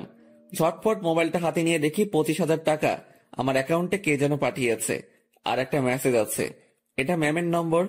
মেসেজটা সিন করে দেখতে পেলাম উনি শুধু ব্রেকআপ লিখে পাঠিয়েছেন। নিজে নিজে শিওর হলাম টাকাটা উনি পাঠিয়েছেন। হয়তো আমার প্রতি তার দয়া হয়েছে। যাক, আমার একটু ভালোই হলো, কাজ খুঁজতে সুবিধা হবে। ম্যামের সাথে দেখা হলে ধন্যবাদ দিব। আমার রুমের দরজায় কারো নক। আলসেমি ছেড়ে উঠে দরজা খুললাম। পাশের বাসার বড় ভাই এসেছে, যার কাছ থেকে আমি টাকা ধার করে এনেছি। ভাই, আমার টাকাটা খুব প্রয়োজন, তুই যেভাবে পারিস টাকাটা দে। ভাই আমি তো বলেছি কয়েকদিন পর দিতে পারবো। না ভাই, আমার খুব দরকার। আচ্ছা আপনি বাসায় যান, আমি টাকা নিয়ে আসছি। দরজা লাগিয়ে দিয়ে ফোনটা হাতে নিব, তখনই আবার দরজায় নক। কেমন যেন খুব রেগে গিয়ে দরজাটা খুলেই বলি, আরে ভাই বললাম তো দিয়ে আসবো। একটু ধমকে সুরে বলেছি। আমার এমন করে বলাটা ভুল হয়েছে, কারণ সামনে ম্যাম দাঁড়িয়ে আছে। এখন কি বলবো, কিভাবে কথা কাটিয়ে নিব, এসব ভাবতে ভাবতে ম্যাম নিজে প্রশ্ন করলো, কি সমস্যা, এত রেগে আছিস কেন? আপনি এখানে? আমি বেশ অবাক, কারণ তাকে এখানে এভাবে কখনো আশা করিনি। আমার সামনে থেকে সর কুত্তা, ভেতরে যাব। আমি সরে দাঁড়াতে উনি ভেতরে ঢুকলেন। তারপর আমার বিছানায় নিজের শরীরটা এলিয়ে দিলেন। ফ্রেশ হয়ে নে। আজকে আবার কোথাও যাবেন নাকি? আরে না, তুই যা, ফ্রেশ হয়ে নে, কথা আছে। আচ্ছা আমি বাইরে থেকে আসছি একটু। ওকে। আমি বাইরে এসে টাকা উঠে বড় ভাইকে থামিয়ে আসি। উনি যদি আবার আসতেন, আমার রুমে মেয়ে দেখে হয়তো ভিন্ন কিছু ভাবতো। রুমে এসে দেখি ম্যাম ঘুমিয়ে গেছে। আমি ফ্রেশ হয়ে নিলাম। কাজ শেষে ওনার দিকে তাকিয়ে ভাবছি, এই মেয়েটার যে কি হয়েছে। উনি চোখ খুলে বললেন, খাওয়া হয়েছে? না। টাকা না পাঠিয়ে দিলাম, এখনো খাসনি কেন? উঠতে তো হবে। যা, বাইরে থেকে খাবার নিয়ে আয়, একসাথে খাবো। ম্যাম আপনি এই পরিবেশে খেতে পারবেন না। তুই পারলে আমিও পারবো। কথা বাড়িয়ে লাভ নেই, এই মেয়ে আমার কথা শুনবে না। বাইরে গিয়ে টাকা উঠিয়ে ভাইকে দিলাম, আর ম্যামের কথা মতো খাবার নিয়ে আসলাম। খাবারটাও সকাল সকাল বিরিয়ানি। কি নিব ভেবে না পেয়ে এটা নিয়ে ফিরলাম। এসে দেখি ম্যাম আবার বিছানা উঠাচ্ছে। ম্যাম ছি ছি ছি, কি করেন? এবার এটা যদি আপনার পরিবার জানে তো আমাকে মেরেই ফেলবে। ভাই আপনি যান। ও সরি ম্যাম, আপনি চলে যান। চুপ থাক, খাবার এনেছিস? জি। তোর সাথে তো ব্রেকআপ হয়েছে আমার, তাই না? আমি কিভাবে জানবো? ওই যে সকালে মেসেজ করলাম। ওইটা যে আপনি কি জন্য লেখেন আমি জানি না। ব্রেকআপ হয়েছে তাই লিখছি। ও ভালো। আচ্ছা ম্যাম, আপনি খাবার খেয়ে বাসায় চলে যান। আপনার সাথে থেকে আমার চাকরিটা গেছে, জীবনটা যাক এটা আমি চাই না। চাকরি গেছে তো কি হয়েছে? আপনাকে তো বেতন দেওয়া হয়েছে। এত টাকা কেন দিয়েছেন? 20,000 তোর, আর বাকি টাকা তোর বেতন। যদিও কিছু টাকা আছে, সেটা মাস শেষে দিয়ে দিব। কাজ না করে টাকা আমি নিব না। কাজ তো তোকে দিবই। কি কাজ? আমার সাথে সময় কাটানো।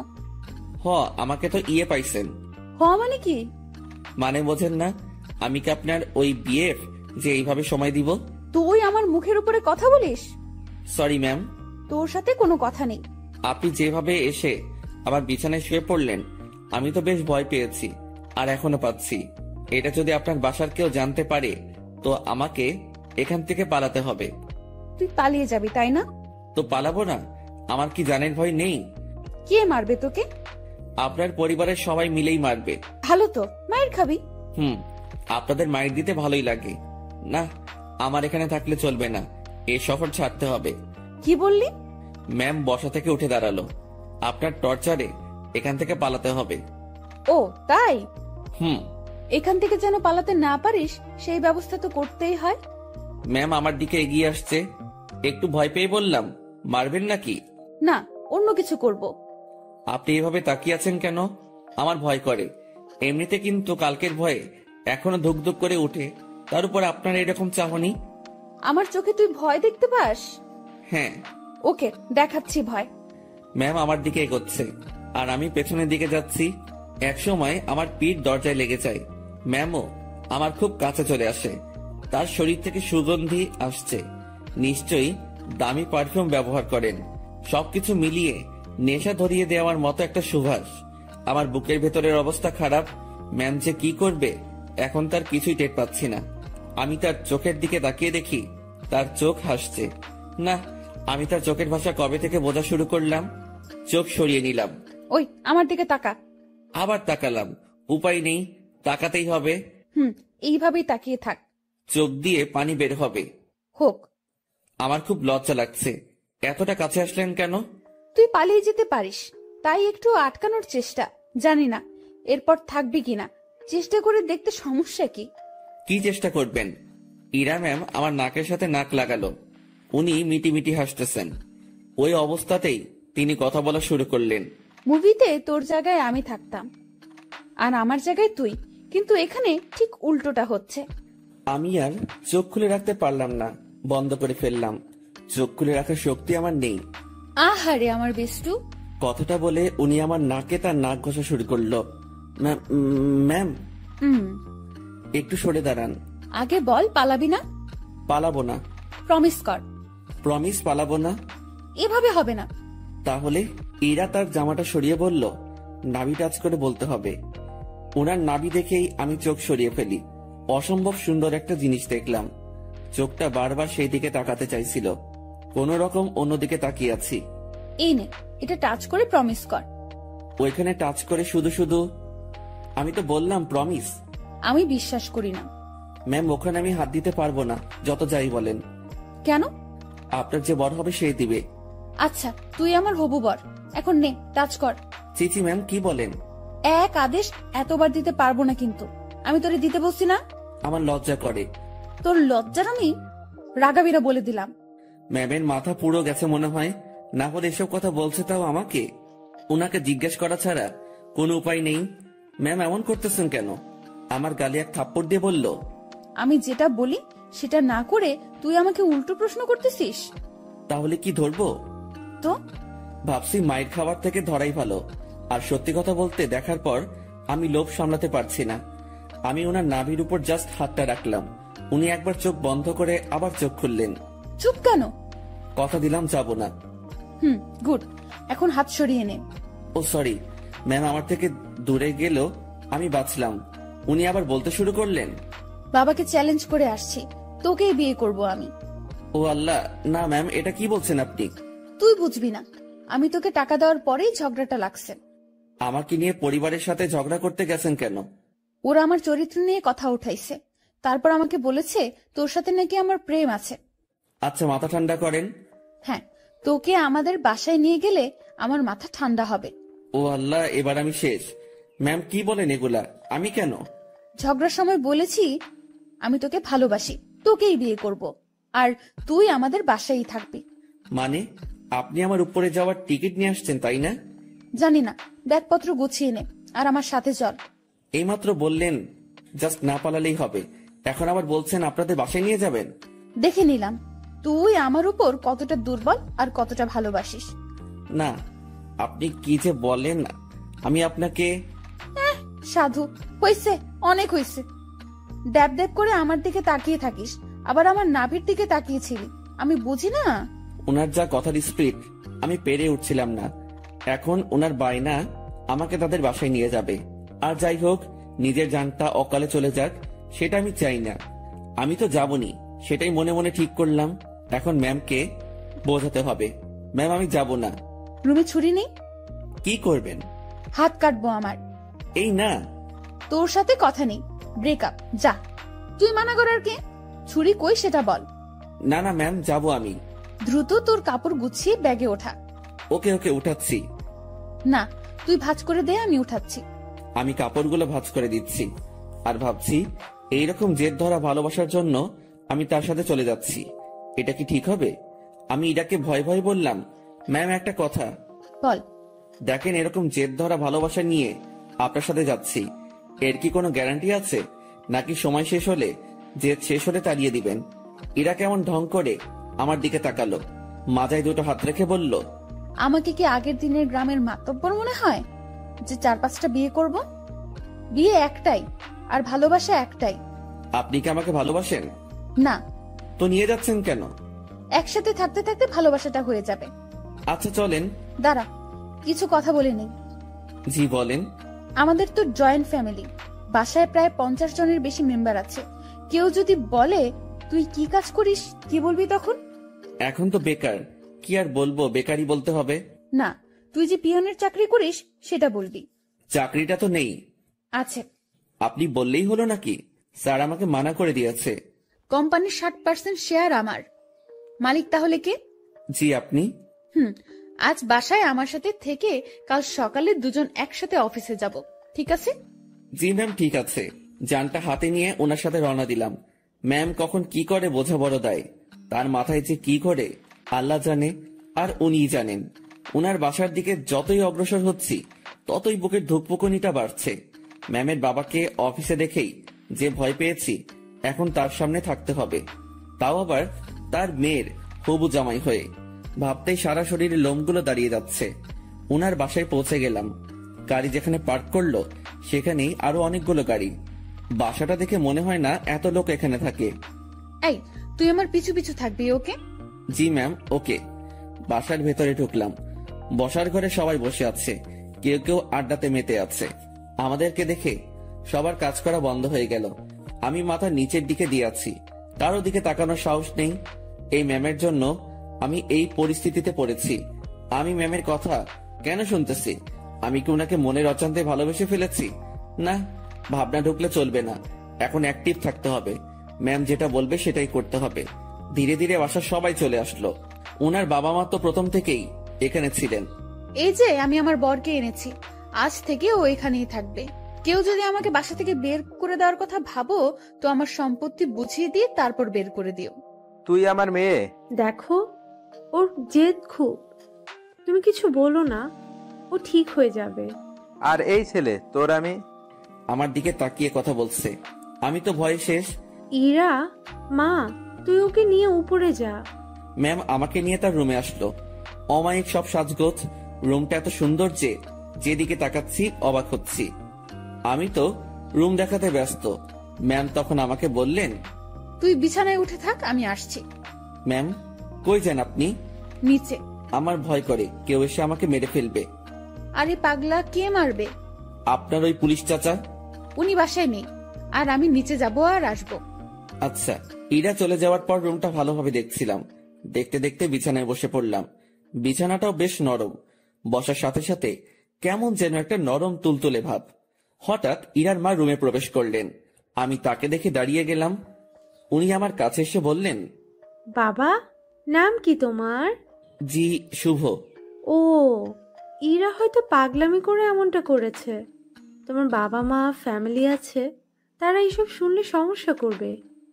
তুমি বিকেল পর্যন্ত থেকে চলে যেও, একটু পরে ওর রাগ কমে যাবে। আমি কিছু বলার আগেই রুমে ঢুকতে ঢুকতে ইরা বলল, ওর বাবা মা নেই, বিকেল পর্যন্ত রাখার জন্য ওনাকে আমি নিয়ে আসিনি। আর তোমাকে এসব বলতে কে বলেছে? দেখ ইরা, তোর বাবাকে তুই তো চিনিস। বাবাও আমাকে চেনে। বাইরের একটা ছেলে ধরে এনে এভাবে বাসায় ঢুকানো ঠিক হয়নি। লোকে খারাপ বলবে, সমাজ খারাপ বলবে। তো তোমরা সবাই আমাকে ওইসব বলেছিলে কেন, যে ওর সাথে আমার রিলেশন আছে? আচ্ছা, আমরা সবাই তোর কাছে ক্ষমা চেয়ে নিব। এখন তুই ছেলেটাকে বিদায় কর। না, ওকে আর কিভাবে বিদায় করব? ও আমাদের এখানেই থাকবে। মানে? আমার রাগটা কমে যাক, আমি বাবার সাথে কথা বলে নিব। তুমি যাও। তুই এখনই এসে তোর বাবার সাথে কথা বল। যাও তুমি, আমি আসতেছি। ইরার মা চলে যাওয়ার পর, ম্যাম আমি বলি কি, আপনার রাগ কমে যাওয়ার পর আমি চলে যাব। পরিবারের সাথে এমন করতে হয় না। সবাই যেটা বলে সেটার মধ্যে থাকাই ভালো। তোর থেকে ভালো বুঝি আমি। জি ঠিক আছে। তুই যে চলে যেতে চাস, তাহলে আমাদের বন্ধুত্বের কি হবে? এরকম বন্ধু পাওয়া অনেক মুশকিল। এখন পেয়েছি, কাছে রাখার চেষ্টা করব। তুই এখান থেকে যাওয়ার কথা মুখে আনবি না। আচ্ছা ম্যাম, আমার সাথে কিছু সময় কথা বলে তার বাবার কাছে যায়। সেখানে তার বাবার সাথে অনেক কথা হয়, আর সেগুলো আমাকে এসে ম্যাম বলা শুরু করলো। শোন, তোর চাকরি কনফার্ম। ড্রাইভিং করতে পারিস? না। ও আচ্ছা, বাবাকে সত্যি কথাটা বলে দিয়েছি। আর রাগের মাথায় তোর সাথে অনেক কিছুই করে ফেলেছি। তুই মন খারাপ করিস না। আর তুই আমার বন্ধু, তোকে দূরে সরিয়ে দেব না, কাছেই রাখছি আমার ড্রাইভার হিসেবে। আমি যেখানেই যাব তুইও সেখানে। খুশি তো? ম্যাম এত কিছু করলেন, আমার তো এ বাসার লোকজনদের দেখলে ভয় করে। আরে পাগল, ভয় কিসের? আর তুই থাকবি তো আমার সাথে, একা একা তো না। আর তোর থাকার জায়গাও আমার খুব কাছে। মানে পাশের রুমে। আমার রুম থেকে তোর রুম যেতে বাইরে দিয়ে ঘুরে যেতে হবে না। 2 রুমের মাঝেই একটা দরজা আছে, দেখবি? আয়। ম্যাম আমাকে নতুন রুমটা দেখিয়ে দিল। ম্যামের কোনো বান্ধবী আসলে এই রুমেই থাকতো। বন্ধু হিসেবে এটা আমার জন্য ফিক্সড। সেই যে এসে রুমে ঢুকেছি, বের হওয়ার নামই নেই। কিভাবে বের হব? বাইরে বের হওয়ার কথা মনে হলেই হাত পা ঠান্ডা হয়ে আসে। এই বাসার মানুষকে বড্ড ভয় হয়, তবে আমি জানি না তারা কেমন। বিকেলবেলা ম্যাম আমাকে নিয়ে বের হয়। ম্যাম গাড়ি চালাচ্ছে আর ধীরে ধীরে আমাকে সবকিছু শিখিয়ে দিচ্ছে। মন দিয়ে সব দেখছিলাম আর শুনছিলাম। সন্ধ্যায় আবার বাসায় ফিরলাম। বাসার কাজের লোকটা আমার খাবার রুমে এসেই দিয়ে যাচ্ছে, তার মানে বাকিদের সাথে খেতে হবে না। বাঁচা গেল। ম্যাম তার রুমে বসে অফিসের কাজ করছে আর আমি আমার রুমে বসে কোনো কাজ নেই, একবার রুমের এপাশ থেকে ওপাশে যাচ্ছি, কখন আবার রুমের জানালা খুলে দিয়ে দাঁড়িয়ে থাকি। আমার তো আবার প্রকৃতি দেখার অভ্যাস। আর একটু রাত হলো, এবার নজর গেল নিজের ব্যাগের দিকে। ব্যাগ থেকে কাপড় এখনো বের করা হয়নি। বিছানায় ব্যাগ নিয়ে গিয়ে কাপড় বের করছিলাম আর তখনই সেই সকালের কথা মনে পড়ে গেল। ম্যাম কি টর্চারটাই না করেছিল সকালবেলা, আর সেখানে ওনার কাছে আসা পেটে হাত রাখা। এসব মনে পড়তেই হাসি পেল। একা একা হাসছিলাম। হঠাৎ রুমের ভেতরের দরজায় নক। ম্যাম ডাকছে। তড়িঘড়ি করে উঠে গিয়ে দরজা খুলে দিলাম। জি ম্যাম আসুন। কি করতেছিস তুই? এই যে কাপড়গুলো বের করতেছি।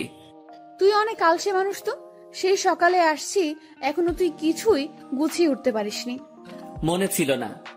ভাঁজ কর এখন। আমি আবার বিছানায় বসে কাপড় ভাঁজ করায় মন দিলাম। ম্যাম আমার গা ঘেঁষে বসলো। উনি খুব কাছে বসেছিল, তাই বললাম, ম্যাম একটু দূরে বসেন, সমস্যা হচ্ছে। কথাটা বলেই মনে হয় জীবনে সব থেকে বড় একটা ভুল করলাম।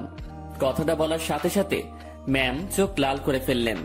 দেখে বোঝাই যাচ্ছিল বেশ রাগ করেছে। ফর্সা মানুষ, তার শরীরে রক্তগুলো সব চোখ মুখ গালে এসে জড়ো হচ্ছিল। দেখে এমনটাই মনে হচ্ছে। উনি উঠে দাঁড়ালেন আর তার রুমে চলে গেলেন দরজা না লাগিয়ে। আমি বিছানায় বসে আছি, ভাবছি ভুল যা করার তা তো করেই ফেলেছি। আমার জীবনে সুখ নেই, শুধু সমস্যা আর সমস্যা। কাপড় আর ব্যাগ ফেলে রেখেই পা টিপে টিপে তার রুমের দিকে এগোতে থাকলাম। উকি দিয়ে দেখি আমার মতোই জানালা খুলে দাঁড়িয়ে আছে, বারবার চোখ মুছছে। ওনার রাগ ভাঙাতে ওনার খুব কাছে গিয়ে দাঁড়াতে হবে, তাছাড়া এর বিকল্প কোনো উপায় নেই। আমি পা টিপে টিপে তার কাছে গেলাম। উনি কিছু বলছেন না, হয়তো টের পেয়েছেন আমি আসছি। উনি যে চালাক মানুষ, আমার রুমে প্রবেশ করা অবশ্যই টের পেয়েছেন। আমি তার পাশে গিয়ে দাঁড়াতেই, আপনি আপনার রুমে যান, নয়তো খারাপ কিছু হবে। দুঃখিত, আমার ভুল হয়েছে। আমি আপনাকে আপনার রুমে যেতে বলেছি। আমি আরেকটু কাছে গিয়ে দাঁড়ালাম, কিন্তু তার শরীরের সাথে স্পর্শ লাগেনি। রাগ উঠায়েন না আর। আচ্ছা, ইংরেজি ভাষায় বলতেছি, সরি। তোর সরির আমি? তুই যাবি এখান থেকে?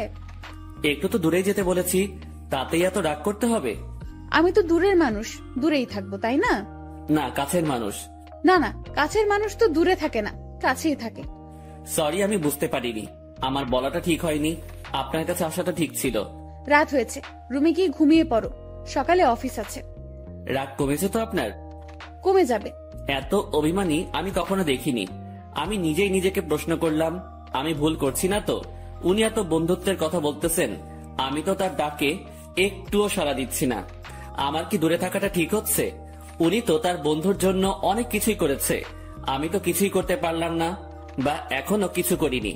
আমি কি তার বন্ধুত্বের ভালোবাসায় সাড়া দিব? মনের সাথে বোঝাপড়া যখন শেষ হলো, তখন আমি তার ডান হাতটা আমার দু হাতের মধ্যে রেখে বললাম, এই তো কাছে এসেছি, আর দূরে যাওয়ার কথা বলবো না। অমন ভুল কখনো হবে না, সরি। সত্যি তো? উনার কণ্ঠ শুনে মনে হচ্ছিল অভিমানটা অনেকটাই কমেছে। কেন যে ম্যাম এমনটা করে? ম্যাম, এখন যাই তাহলে। কাছে থাকতে ভালো লাগছে না। আপনি তো বললেন কাল অফিস আছে, আমাকে ঘুমাতে বললেন। পরে ঘুমাবি। ম্যাম আনমনে জানালা দিয়ে বাইরে তাকিয়ে আছেন। তার ডান হাতটা তখনই আমার দু হাতের মধ্যে এক অন্যরকম ভালো লাগা কাজ করছিল তখন। সেটা যে কি আমি ঠিক বলতে পারবো না। আমি ম্যামের মুখের দিকে তাকালাম, দেখি মিটিমিটি হাসছে। আমি তার হাসি দেখে প্রশ্ন করেই বসলাম, এভাবে আনমনে বাইরে তাকিয়ে কি দেখেন? বাইরে কি দেখি? তোকে। আমাকে মানে? আরে পাগলা, তুই আমার জীবনে এমন ভাবে আসলি, মানে আমি ভাবতেই পারিনি। তোর মতো একটা গাধা, তবে ভালো মানুষের সাথে বন্ধুত্ব হয়েছে। তবে আমার পোড়া কপাল। কেন? তুই আমাকে দেখে ভয় করিস, তেমন কথা বলতে চাস না। আমি যা বলি শুধু সেটাই করিস। আর কি করব? যাই হোক, সব ঠিক হয়ে যাবে। যা এখন ঘুমিয়ে পড়। আচ্ছা, গুড নাইট। Good night. পরদিন সকালবেলা থেকে অফিস করা শুরু করলাম। ম্যামের সাথে সবসময় থাকা, উনি যা বলে সেগুলো শোনা, এবং করা, এগুলোতেই ব্যস্ত। দিনকে দিন যাচ্ছিল, আমার অবস্থা ততই ভালো হচ্ছিল। ম্যামের সাথে কথা বলতে এখন আর ভয় লাগে না। কোনো কিছু লাগলে সোজা সাপটা বলে দেই। এদিকে ড্রাইভিংটাও একটু একটু শিখেছি। তাদের বাসার দু একজনের সাথে কথাও হয়েছে। মোটামুটি সবকিছু স্বাভাবিকের দিকেই বলা যায়। কিন্তু এমনটা একটা দিন আসলো, সেদিন আমার স্বাভাবিক মন আর ঠিক থাকলো না। ম্যামের বাবা ম্যামের বিয়ের জন্য ছেলে দেখেছে। আজ অফিসে যাওয়া হয়নি আমাদের, কারণ ছেলেপক্ষ দেখতে আসবে। কিন্তু আমার কেমন জানি ভয় ভয় লাগছে। বারবার মনে হচ্ছে ওনার বিয়ে হওয়ার কি দরকার, এমন থাকলেও তো পারে। আমি যা ভাবছি সেটা তো ভুল, বিয়ে তো হবেই। আমি আমার রুমে বসে ছটফট করছিলাম। ম্যামের রুমে বারবার উকি দিচ্ছি। উনি বেশ স্বাভাবিকভাবেই আছেন। দেখে মনে হচ্ছে না উনি কোনো টেনশন বা ভয় আছেন। তাহলে আমি ভয় করছি কেন? আমি তাকে হারানোর ভয় করছি না তো। ছি ছি, তাকে হারানোর কি আছে? সে তো আর আমার না। ম্যাম আমাকে বলেছিল উনি আমাকে ভালোবাসেন, সেটা ছিল বন্ধুত্বের। আর আমি যেটা ভাবছি সেটা তো অন্য কিছু না। নিজের মনের অজান্তেই তাকে ভালোবেসে ফেললাম। এসব কখন হলো? আমি তো এইরকম কিছু ভাবিনি তার সম্পর্কে। পরক্ষণেই মনে হলো আমি তার চিন্তায় দিন পার করেছি। সেখান থেকেই এই অবস্থা। নিজের রুমে আর থাকতে পারলাম না। বিছানা থেকে উঠে ম্যামের রুমে চলে গেলাম। ম্যাম বসে বই পড়ছেন।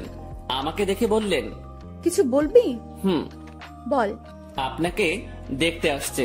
তুই তো জানিস নতুন করে প্রশ্ন করার কি আছে। যদি তারা আপনাকে পছন্দ করে, আপনি কি রাজি হবেন? ছেলে যদি ভালো হয়, পরিবার যদি ভালো হয়, তাহলে মানা করব কেন? তাই ঠিক। এটাই বলতে আসছিলি? না সকাল সকাল তোতলানো শুরু করেছিস। কিছু হয়েছে? একটা কথা বলার ছিল। ম্যাম আমার দিকে তাকিয়ে বইটা বন্ধ করে পাশে রাখলো। তারপর আমাকে তার সামনাসামনি বসতে বলল। তোকে দেখে মনে হচ্ছে আমাকে কিছু বলতে চাচ্ছিস, কিন্তু ভয় করতেছিস। হ্যাঁ, ওই রকমই। ভয় নেই, বল। কিছু বলবেন না তো? আরে আমি তোর বন্ধু না, তোকে কি বলবো পাগল। ভয় নেই, বল। আপনি আপনার বাবাকে বলে বিয়েটা ক্যান্সেল করে দেন। ওই বিয়ে তো ঠিকই হয়নি, এখনই কিভাবে ক্যান্সেল করে দিব? আর কেন ক্যান্সেল করব? আরে আপনি চলে গেলে আমি কিভাবে থাকবো? ওই কিভাবে থাকবি মানে? তুইও থাকবি বাসার বাকি যারা যেভাবে আছে সেভাবে। আমাকে ছাড়া আপনি কি থাকতে পারবেন? ম্যাম আমার দিকে এক দৃষ্টিতে তাকিয়ে আছে। আমার কথা শুনে হয়তো সে অবাক হয়েছে। এই বাসায় বিয়ে করেন মানে? তোর মাথা গেছে নাকি? I love you. মুখ ফসকে হোক আর যেভাবে হোক কথাটা বলে ফেললাম। মনে মনে ভাবছিলাম বাংলায় বলবো, কিন্তু মুখ থেকে ইংরেজিতেই বেরিয়ে গেল। আমার কথা শুনে ম্যাম মিটি মিটি হাসতেছেন। তুই যা বললি ভেবে বলেছিস? না। কেন? ভাবার কি আছে? আমার যেটা নিয়ে ভয় হয়েছে সেটার জন্য বলেছি এটা। কি নিয়ে ভয় হয়েছে? আপনার চলে যাওয়া। আমি চলে গেলে তো কি হয়েছে? তুই একটা বিয়ে করবি, তার সাথে থাকবি, সে তোর কেয়ার করবে। আপনাকে লাগবে। বাচ্চাদের মতো আবদার করতেছিস কেন? জানি না। এক অন্যরকম শুভকে দেখছি, যে কখনো এভাবে আমার কাছ থেকে কিছু চায়নি। আচ্ছা কি লাগবে, কি জন্য লাগবে, সবকিছু বুঝিয়ে বল। আমি কিছু বোঝাতে পারবো না। আপনাকে লাগবে, আর আপনাকে ভালোবাসার জন্য লাগবে। আমার এমন কথা শুনে ম্যাম লজ্জায় তো শেষ, অন্যদিকে তাকিয়ে হাসতেছে। হাসি থামিয়ে বলল, তো এখন আমাকে কি করতে হবে? আপনি বোঝেন না? যতই বুঝি, কিন্তু আপনাকে বলতে হবে। কি করতে হবে বলেন। একবার তো বললামই যে ভালোবাসি, আর আমার কাছে থাকতে হবে। যদি বলি ভালোবাসি না? আমি চুপ করে রইলাম। এই কথার উত্তর দে। আমি কিভাবে আটকাবো? চলে যাবেন, আমিও চলে যাব। কোথায় যাবি? জানি না। ও, তো বলেন, ভালোবাসার বীজ কবে বপন করেছিলেন, আর সেটা থেকে চারা গাছ হলো কিভাবে? ইরা নামের একটা পাখি আমার জমিতে এসে তার মুখ থেকে ভালোবাসার বীজটা ফেলে দিয়ে চলে যায়, আর সেই বীজটাই। পুরোটা বলার আগেই ম্যাম হাসতে হাসতে শেষ। উনার হাসি দেখে আমার রাগ হচ্ছিল। আমি উনাকে কিছু বোঝাতে যাচ্ছি, আর উনি হেসে উড়িয়ে দিচ্ছেন। উনি হাসি থামিয়ে বললেন, আজ সকালটা অন্যরকম ভাবে শুরু হলো। এমন হাসির কথা কখনো শুনিনি। উনার কথা শুনে বেশ লজ্জা পেলাম। হয়তো মনের কথাটা বলা ঠিক হয়নি। আমি তার সামনে থেকে উঠলাম আর নিজের রুমে যাওয়ার জন্য পা বাড়ালাম। ম্যাম ডেকে বললেন, কই যাস? ঘুম পাচ্ছে, ঘুমাবো। ঘুম নাকি রাগ? না, ঘুম। রাগ না ম্যাম, ঘুমই পাচ্ছে। আমার জানা আছে, তুই এখানে এসে বস। কথা না শুনলে বকা দিবে। বাধ্য হয়ে আবার তার সামনাসামনি বসলাম। আমার আর তোর মাঝে সম্পর্কটা কিসের? বন্ধুত্বের। তো আমি কি বন্ধুর কথা শুনে হাসতেও পারবো না? পারবেন। আর হাসলেন তো? কথার মাঝে এমন রাগ সুর ভাসতেছে। না, রাগ করিনি। আচ্ছা, ভেবে দেখ তো, তুই যে আমাকে ভালোবাসার কথা বললি, সেটা নিয়ে আমি কি কোনো উপহাস করেছি? তোর কথা শুনে হাসি পাচ্ছিল, তাই একটু হাসলাম। আর আমাকে যেটা বললি সেটার উত্তর না নিয়ে কই যাস? হ্যাঁ, আমি ভুলে বলে ফেলেছি, সরি। লাত্তি খাবি কুত্তা। ভালোবাসি বল। আপনি হাসবেন তাই বলবো না, আমার ভালোবাসার দাম আছে। ওরে বাবা, একটু হাসছি তাই কত রাগ। তো শুনি, আপনার ভালোবাসার দাম কত? সেটা আপনার না জানলেও হবে। আপনি বই পড়েন, আমি গেলাম। আমি চলে যাচ্ছিলাম, উনি আমার হাত ধরে ফেললেন। কেমন কান্না কান্না কণ্ঠে বললেন, ওই পাগল, আমি তোমার ভালোবাসা নিয়ে উপহাস করিনি তো। আপনি যে হাসলেন। না পাগল। ইরা আমাকে জড়িয়ে ধরে কান্না শুরু করলো আর অভিমানী কণ্ঠে বলল, প্রত্যেকটা গল্পে আমি তোমাকে প্রপোজ করি, তুমি কি করো? তুমি চুপ থাকো, তোমার জন্য ওয়েট করতে হয় আমার। এই গল্পেও তুমি অনেকটা লেট করেছো। আমার কি অপেক্ষা করে থাকতে কষ্ট হয় না? তুমি আমার জন্য কিছুই করো না, আর করতেও হবে না। শুধু ভালোবাসলেই চলবে। আর হ্যাঁ, রাগ দেখাও কেন আমাকে? রাগ শুধু তোমারই আছে, আমার নেই। আর কখনো যদি তোমার কথায় রাগের সুর পাই, তো তখনই ব্রেকআপ। উনি যা বললেন তাতেই মুখের কথা কেড়ে নেওয়ার মতো। আচ্ছা, আমি বাবাকে তোর কথা একবার সিরিয়াসলি বলবো। না। কেন? উনি যদি মানা করে, আর আপনাকে যদি সরিয়ে বা আমাকে যদি। বন্ধুত্বের উপর বিশ্বাস রাখ। ইরা আমাকে ছেড়ে দিল, সেও বেশ চিন্তিত, সাথে আমিও। আমি ওই পরিস্থিতির সময় শুধু তার কথাই ভাবছিলাম, অন্য কোনো কিছুই মাথায় আসছিল না।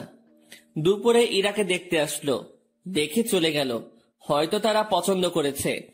পছন্দ না করে উপায় নেই, রুমে বসে হতাশ হওয়া ছাড়া আমার কোনো উপায় ছিল না। ইরা সেই যে বেরিয়ে গেছে, আর রুমে আসার নাম নেই। আমিও বাইরে যাওয়ার সাহস পাচ্ছি না। দুপুরে শুধু বাড়ির কাজের মেয়েটা খাবার দিয়ে চলে যায়। আমার এমন অবস্থা মনে হচ্ছে কোনো কারাগারে আছি। বাইরে বেরোনোর কোনো পথ নেই। সন্ধ্যায় ইরা রুমে আসলো। উনি আসতে না আসতেই আমিও তার রুমে গেলাম। আর গিয়ে যা শুনলাম সেটা আমি কখনোই ভাবিনি। উনি বলতে শুরু করলেন, বাবার ছোটবেলার বন্ধুর সাথে আমার বিয়ে ঠিক করেছেন। ওনারা আমাকে দেখে পছন্দ করেছে। আজ ওনাদের যে হাসি মুখ দেখলাম, সেটা আমি ভাঙতে পারবো না। কথাটা শুনে বুকের ভেতরটা কেমন যেন আটকে গেল। মনে হলো বুকে পাথরের ভর করছে। শুনেছি বুক ভার হলে চোখে পানি চলে আসে। আমি কোন রকম চোখের পানি সামলিয়ে বললাম, সমস্যা নেই, আপনি যেটা করেন। তুই আমার উপর রাগ করলি, তাই না? আরে না, আপনার সিদ্ধান্তে আমি খুব খুশি। পরিবারের কথা চিন্তা করে সব করতে হয়। তোমার কথায় কান্নার আওয়াজ পাচ্ছি। আরে না, কি যে বলেন, কান্না করবো কেন? আমি রাজি হওয়াতে আমার বাবা যে খুশি হয়েছে, সেটা আমি তার চোখ মুখ দেখেই বুঝেছি। আচ্ছা, আপনি করেন, আপনি রেস্ট নেন, আমি আমার রুমে যাই। ইরা কিছু বলল না, চুপ করে বসে থাকলো। হয়তো আমার কথাও সে ভাবছে। আমি রুমে এসে আর কি করব? ছেলেদের তো আওয়াজ করে কান্না করতে নেই, লোকে খারাপ বলবে। রুমের মধ্যে কিছুক্ষণ থাকলাম, ভালো লাগলো না। বাসার ছাদের দিকে রওনা দিলাম। আমি কখনো যাইনি এই বাসার ছাদে, এই প্রথম যাচ্ছি। ছাদে পৌঁছে এক করে চুপটি করে দাঁড়িয়ে আছি। ভাবছি ম্যামের কাছ থেকে বিদায় নিয়ে চলে যাব, কারণ এ কষ্ট সহ্য করার মতো না। আমি সহ্য করতে পারছি না। হঠাৎ ছাদে কারো উপস্থিতি টের পেলাম। একটা লোক আমার দিকে এগিয়ে আসছে। কাছে আসতেই তার ফেস দেখে বুঝলাম এটা ইরার কাকা। এই শীতে এত রাতে ছাদে কি করিস? না মানে এমনি বাতাস খেতে আসছিলাম একটু। কি এই শীতে বাতাস? রুমে বসে ভালো লাগছিল না, তাই আর কি। বেশ চালাক তুই। ভাবছি কি চালাকি করলাম। আমার কথা সোজা উত্তর দিবি। জি স্যার। ইরাকে ভালোবাসিস? কি বলবো বা কি বলা উচিত? সত্যিটা কি বলবো? আবার আমার কোনো বিপদ আসবে না তো? সত্যিটাই বলবো, যা হবার হবে। ভালোবাসি। এই জন্যই তোকে চালাক বলছি। তো কতদিন হলো তোদের রিলেশনের? কয়েক ঘন্টা। মানে? আজ সকালে উনাকে ভালোবাসার কথা বলেছি। তো সে কি বলছে? প্রথমে হ্যাঁ বলেছিল, তারপর? ছেলেপক্ষ দেখে যাওয়ার পর আমাকে মানা করে দেয়। কেন? উনি এই বিয়েতে রাজি হওয়ায় আপনারা বাসার সবাই খুশি হয়েছেন অনেক। আপনাদের হাসি মুখ দেখে এসে উনি আমাকে মানা করে। বাহ, তুই তো বেশ সাহস নিয়ে আমার সাথে কথা বলছিস। ভয় করছে না তোর? আপনি তো সত্যিটা বলতে বললেন। তো তুই এখন কি করবি? চলে যেতে হবে এখান থেকে। রাতেই? না, সকালে ওনার দেখা করে চলে যাব। বাহ, তো দেবদাস হয়ে কোথায় ঘুরে বেড়াবি? আমি চুপ হয়ে গেলাম। উনি মজা নিচ্ছেন বোঝাই যাচ্ছিল। চুপ হয়ে গেলি কেন বল? জি স্যার, কিছু না, আমি আসলে ভুল করেছি, মাফ করে দিন। আমি কাল সকালে চলে যাব। যা রুমে যা। জি। এই শোন। বলেন। স্মোক করিস? জি না। বাসা কোথায় তোর? রাজশাহী। সমস্যা? জি স্যার, বুঝলাম না। কিছু না, সকাল সকাল চলে যাস। নেক্সট টাইম আমার সামনে পড়লে সমস্যা হবে তোর। আমার সামনে যেন না দেখি। জি স্যার, আর দেখবেন না আমাকে।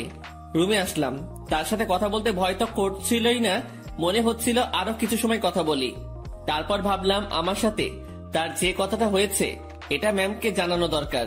চলে গেলাম তার কাছে, যেসব কথা হয়েছে সব বলে আবার নিজের রুমে আসলাম। কিছু সময় পর মনে হলো আসল কথাটা, মানে আমি যে কাল চলে যাব এটা বলাই হয়নি।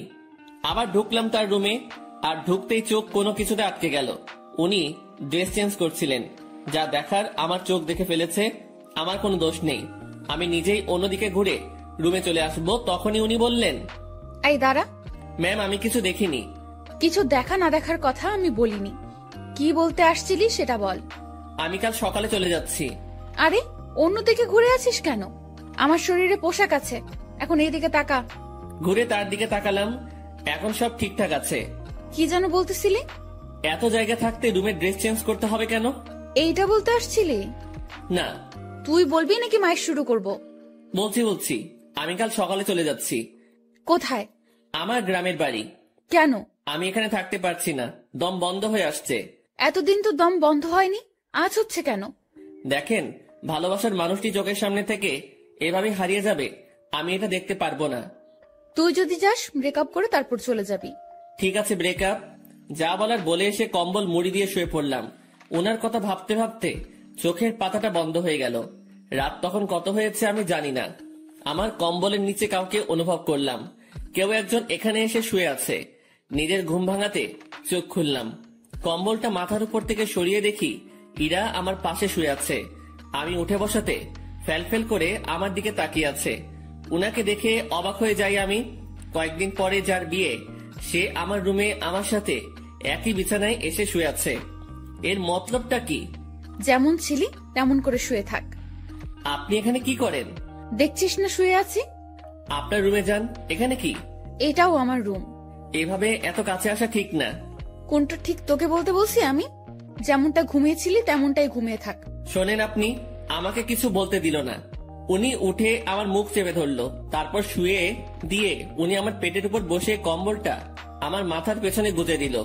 তারপর তার ফোনের লাইট অন করে সাইডে রাখলো। ম্যাম তার পা দুটো ভাঁজ করে ভালোভাবে আমার পেটের উপর বসলো, তারপর তার হাত দুটো গালে রাখলো। বাইরে থেকে এই অবস্থা দেখে মনে হবে একটা ত্রিভুজের মতো, ভেতরে আলো থাকায় ছোট্ট একটা 3 কোণা ঘরের মতোই লাগছিল। তারপর, তোর সাহস কি করে হয় আমার সাথে ব্রেকআপ করার? আমি চুপ। শুভ, উত্তর দে, না হলে তোর খবর আছে। আপনার যাতে ভালো হয় সেই জন্যই করেছি। তুই ব্রেকআপ করার কে? করলে আমি করব। আমি করতে পারি না। তুই কেন করবি?